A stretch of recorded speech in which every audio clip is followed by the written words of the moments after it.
Hello, everybody. Welcome back. And this week, we're going to be exploring themes in literature in connection with literary devices. Let's go. Let's begin by talking about what a theme is. It is the central message revealed through a literary work. The lesson that the selection teaches the reader, or a major point that the selection as a whole is about.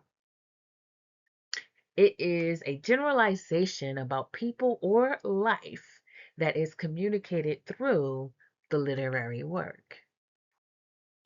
Here are some important things to note about theme. There's usually no single correct statement of a work's theme, but there can be incorrect ones. A long work like a novel, full-length play, or screenplay may have several themes.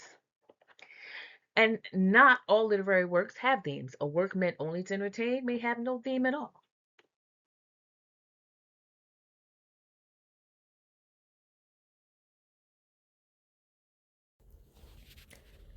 Main idea, moral, topic, and theme.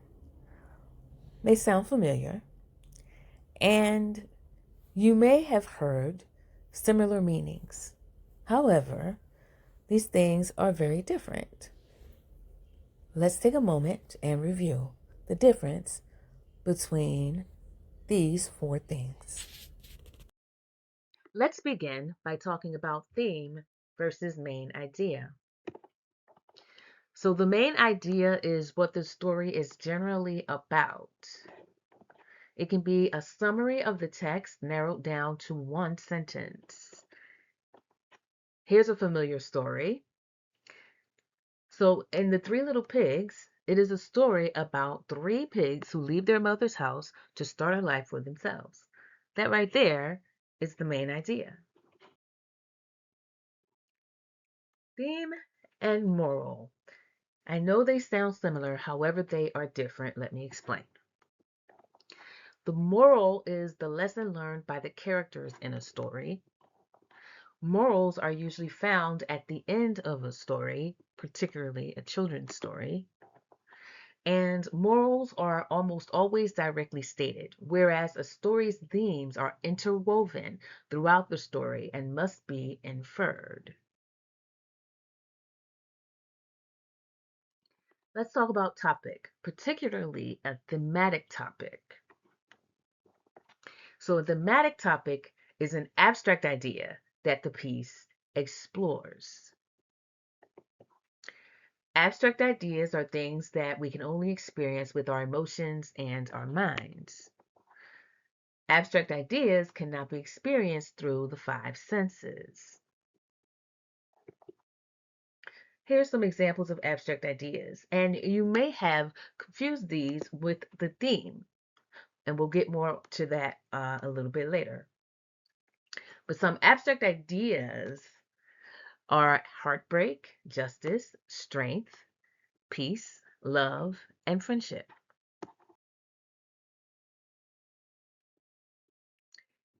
Pause here and check what you know.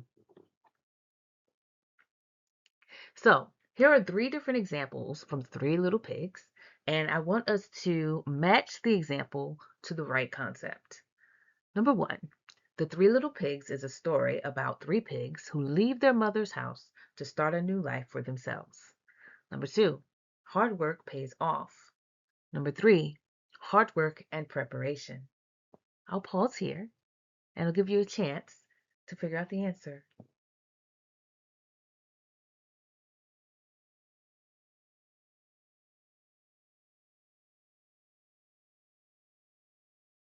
How'd you do?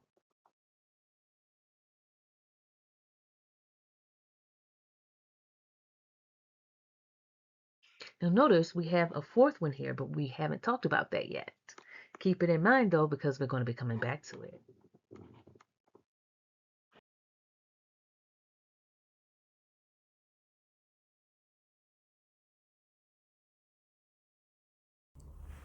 Writers don't just come up with a theme.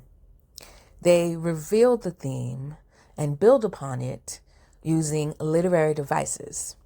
And today we're going to talk about 5 of those literary devices: symbolism, imagery, figurative language, tone, and mood. Authors rarely announce the theme directly. Instead, they create patterns that guide us readers towards the meaning. You want to ask yourself, what keeps appearing? What feeling is created? What comparisons matter? What attitude does the narrator show? You kind of have to think like a detective to notice the devices, patterns, meanings, and finally bring it all together to reveal the theme.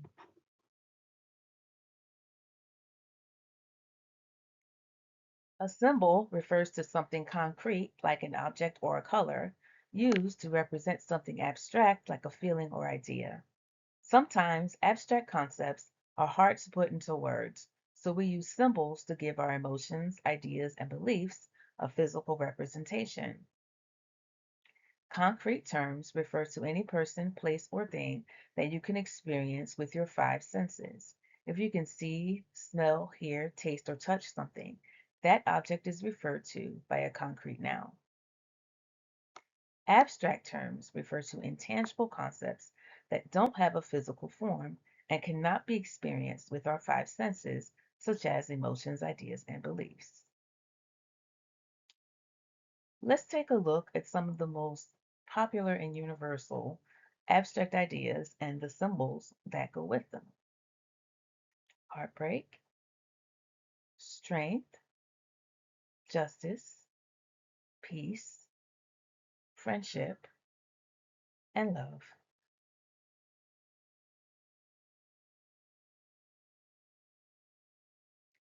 Symbolism is the act of a writer using symbols within a story. And there are 2 different types of symbols. First is a universal symbol. And these are symbols that nearly all people can relate to, regardless of their culture, time period, gender, race, ethnicity, or religious background. We relate to these symbols because we automatically make connections between the object and the concept or idea that it represents. The second is a contextual symbol.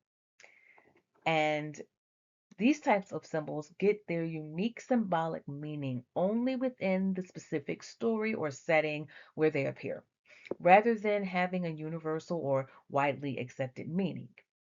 A famous example of this is Dorothy's ruby slippers in The Wizard of Oz. Within the context of the story, the shoes symbolize the journey back to one's inner self. Outside of The Wizard of Oz, the red shoes don't universally mean the same thing. Symbolism is one literary device writers use to reveal the theme of a story. Symbols are revealed as repeated symbols connect concrete details to abstract ideas. Their meaning often develops as the character does. Ask yourself, what appears repeatedly? What does it represent? How does its meaning connect to the character's conflict? Here's an example.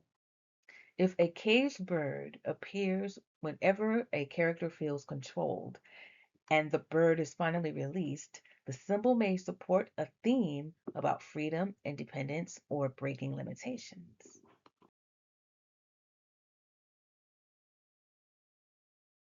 Here's our second stop and check. Pause here and check what you know. So Luke Skywalker's green lightsaber is what type of symbol?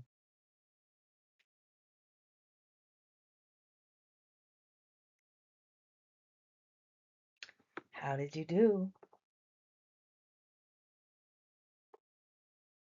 Luke's lightsaber is a contextual symbol of identity, inheritance, and growth because its meaning develops through the specific events of Luke's journey.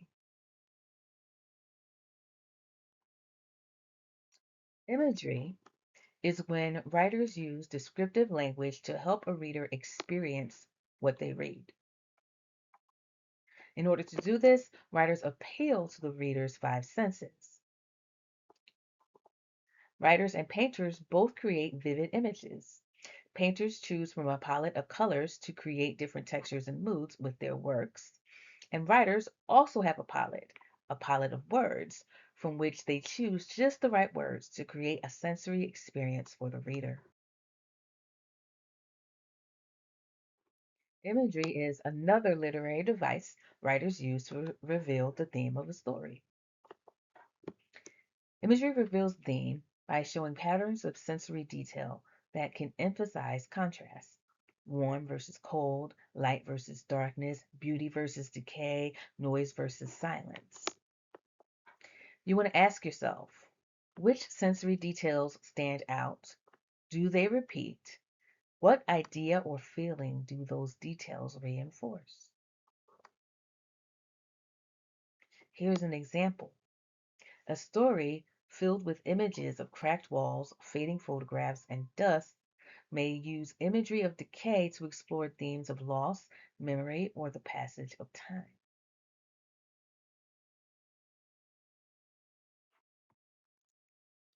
Let's check what you know.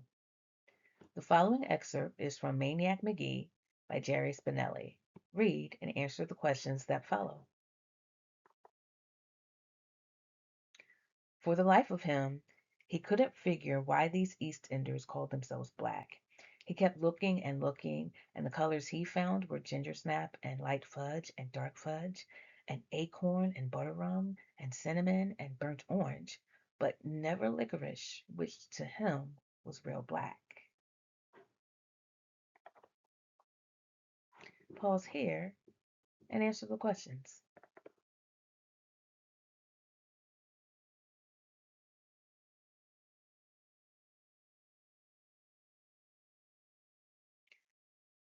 Let's review. Which sense or senses does Spinelli appeal to? Sight. In his use of imagery, is it literal, figurative, or both? And how do you know? It's both. And here are two examples.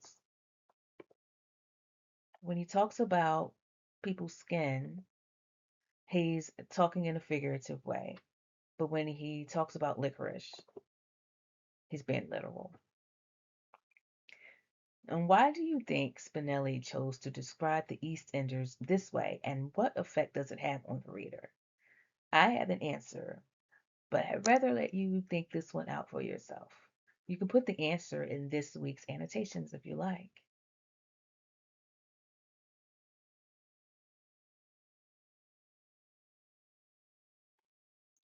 Figurative language.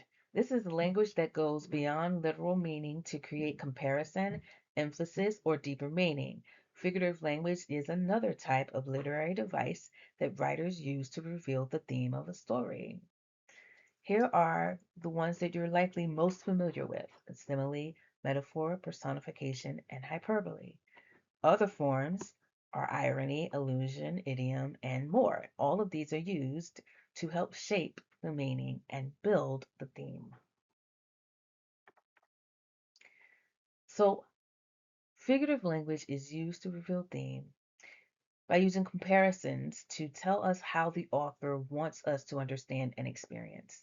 If grief is repeatedly described as weight, chains, or drowning, those comparisons may develop a theme about the burden of loss.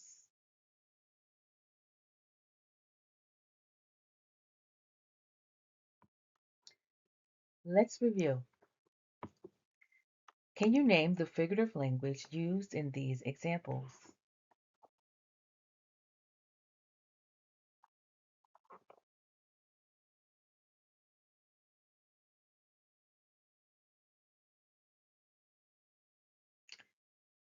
How did you do?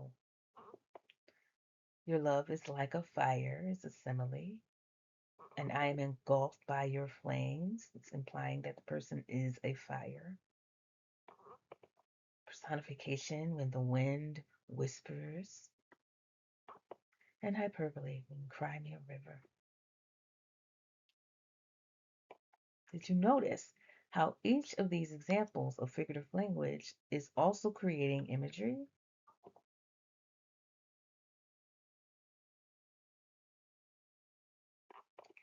And finally, did you notice the symbolism embedded in each of these examples of figurative language? Let's review them. So, your love is like a fire, and I am engulfed by your flames. What does fire symbolize?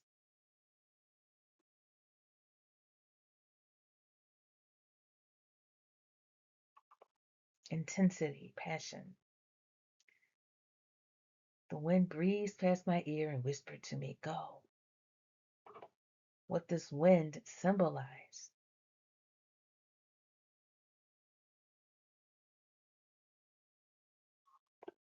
Freedom, change, and inner voice. Cry me a river.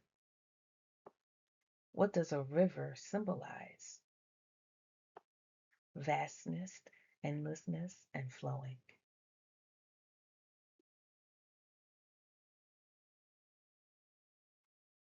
Tone and mood are two more literary devices writers use to reveal the theme of a story. Tone and mood complement each other, but they are not the same. Mood is the emotional feel of a scene, created through specific language meant to put the reader in a specific emotional state. Tone is the way the author expresses their attitude towards the setting and scene through their use of narrative devices such as description and vocabulary.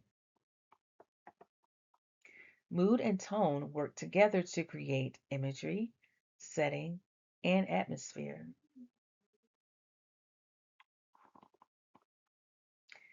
They also work together to reveal the theme. Tone shows the story's attitude towards the subject, and mood helps us emotionally experience the idea. A nostalgic tone and a bittersweet mood, for example, may reinforce a theme about growing up and the impossibility of returning to the past.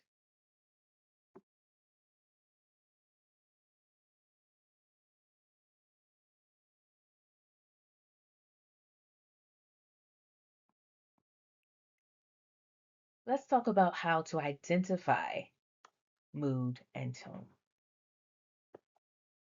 When identifying the mood of a piece, remember that the mood shows the reader what's happening through setting and atmosphere.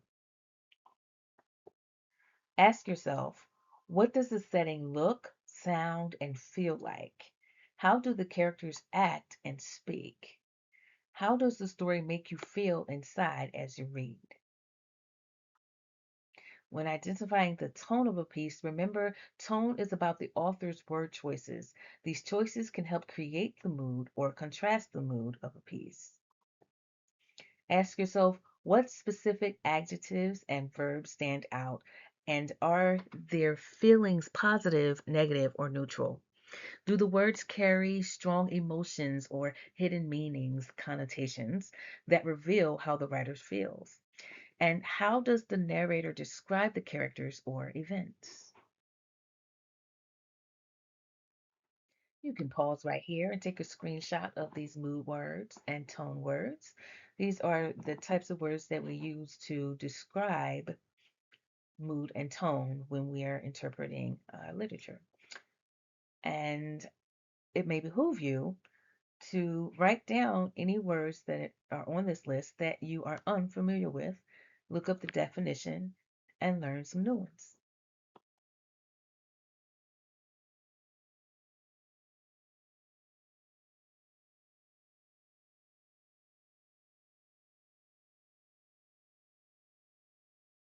All right, let's pause and check what you know.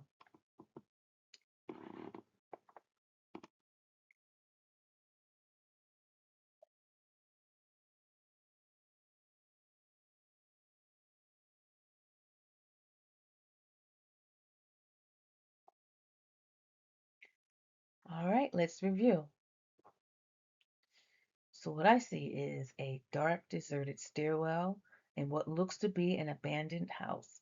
There's a girl all alone walking cautiously up the stairs. Based on what I see, I would describe the mood as suspenseful or foreboding. How did you do?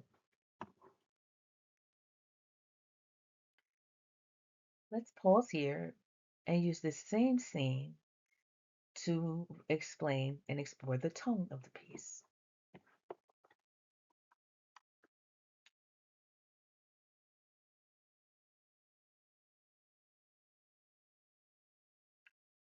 Let's review.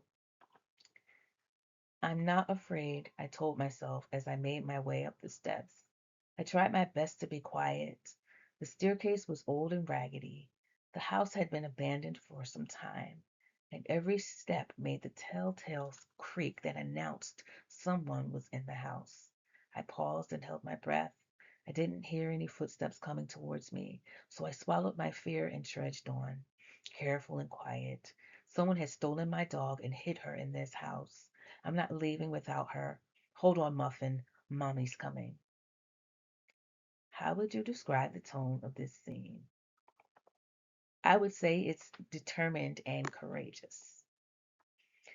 And can you identify two or three sentences that contribute to the tone?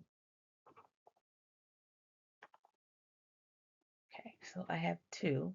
First, I'm not afraid. And two, I'm not leaving without her. Hold on, Muffin. Mommy's coming.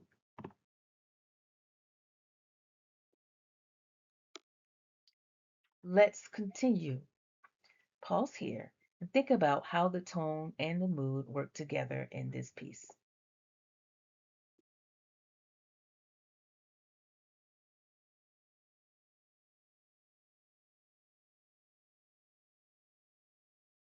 All right. So the writer has written a scene that pairs suspenseful, foreboding mood with a determined, courageous tone. What effect does this choice have on the story? I think that by creating a scary atmosphere, the character was able to appear more brave by comparison. And what theme does the writer's use of mood and tone help to reveal in this piece? That you can face your fears even in the scariest situations because the girl is brave despite being alone in a scary house.